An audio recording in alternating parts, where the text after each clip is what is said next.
بله عزیزم. حالا آقا من شمردم اینا رو. اسمش رو بگو. همه رو شمردم 1270 تا. اینا چیه که اومده آقا تا تقسیم کننده موجه است. یه دونشو باز کن. واسه موهاشونو چند رنگ داره. موهاشونو به موجهاشونو تقسیم میکنن، فر میکنن، شونه میکنن. خب چجوری خیلی عالیه. انجام بده؟ نگاه چقدر عالی شد. این برای اون. حالا اینو یه دفونی کنم بذارم سر جاش. میشه اینم یه توضیح بدی؟ اینو یه فیلم دیگه بگیر بهت میگم. یه فیلم دیگه بگیر بهت میگم. این فیلمش نمیشه. شروع. حالا آقا اینو که شمردن. بله. اینم بکادویی سایه داره، خط لب داره، روژ داره، خطش رنگی خدمت شما. اینو دیدی چیه؟ اینو نگاه. این تیغش عوض میشه. این تیغش عوض میشه. اینقدر عالیه نگاه.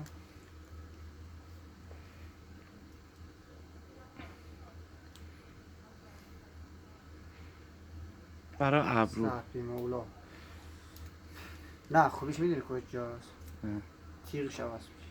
آره. این تیغش عوض میشه. اصلا بیتر میشه. بله. خوبیش این. یه بار مصرف نیست. به. ژل آبرسان آلوویرا.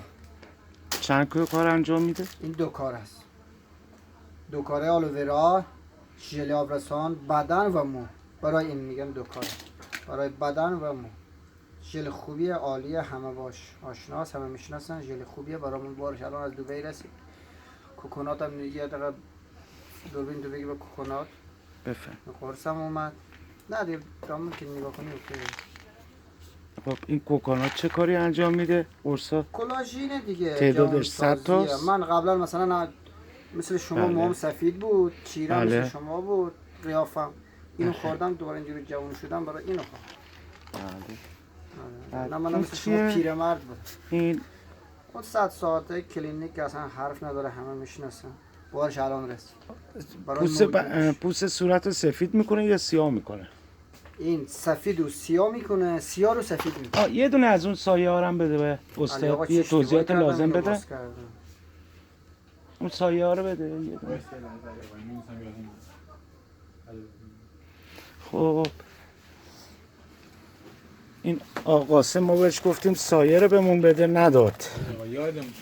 نگاه کن استاد در رابطه با این سایه یه توضیح بده. ما چی اشتباهی کردم اینو باز کردم. من جا میزنم برات داداش. بلدی؟ آره.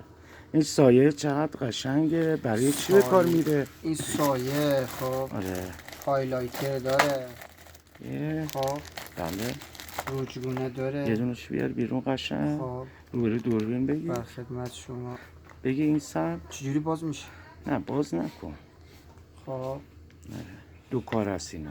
اینم تقریبا میشه دو کاره. اینم دو کار است. اینم آره. دو کار است. آره این مخصوصا ژل که آره. شاخکیه. آره اینا همش دو کار است. خدمت شما این دیگه